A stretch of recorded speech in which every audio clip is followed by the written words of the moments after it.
خديجة الجمال مرات جمال مبارك وبنت محمود الجمال.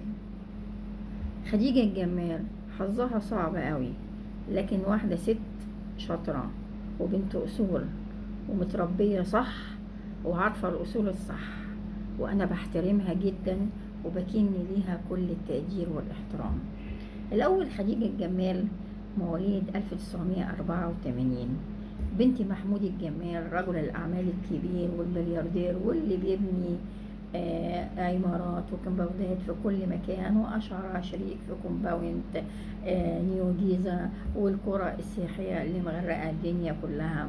وهو بنته بيحبها جدا وعلمها أحسن تعليم، وبتحب الموسيقى وبتحب الفن وتحب الرسم وتجيد 4 لغات. وهي على فكرة خريجة الجامعة الأمريكية، والجامعة الأمريكية هي السبب إن هي اتعرفت على جمال مبارك.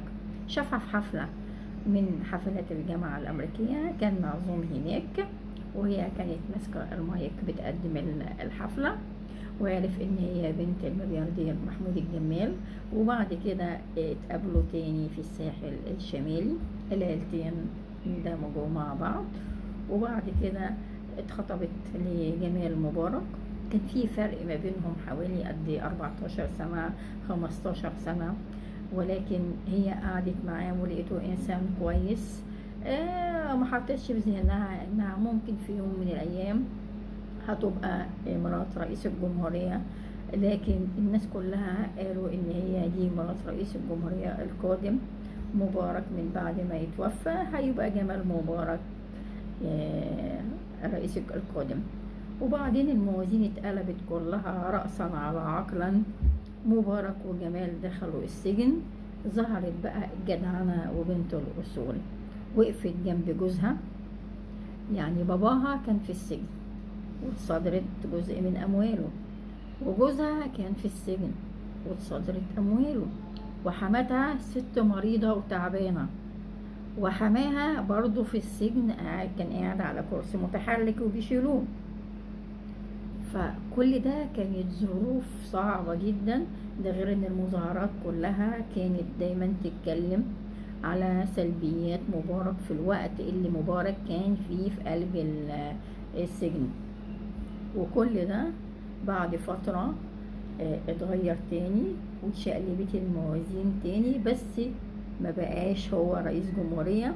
رئيس الجمهورية بقى محمد عبد الفتاح السيسي، وجمال مبارك بعد خالص عن الحكم وهي بعدت عن الحكم، ودي قصتهم. يعني اطلقت اشاعات ان هي اتطلقت، واطلقت اشاعات ان هي يعني اتجوزته عشان تبقى مرات رئيس الجمهورية، ولا طارت مرات رئيس الجمهورية ولا طارت رئيس، وفي الاخر اتسجن. ما همهاش كلام الناس قد ما همها تربية عيالها. وعلى فكرة هي معاها ولد وبنت، ومعاها بنت اسمها فريدة زي القمر وشبهها كده، والولد شبه باباه. وخلوها مثال لكل ست مصرية جوزها في أزمة، اقفي جنبه. حتى لو هو طلقك برضو اقفي جنبه، حتى لو هو كان متضايق وزعقلك واهانك برضو اقفي جنبه. هتعدي الأزمة، هيقدرك وهيخليكي فوق دماغه من فوق، وهيخليكي تاج على راسه. باي باي.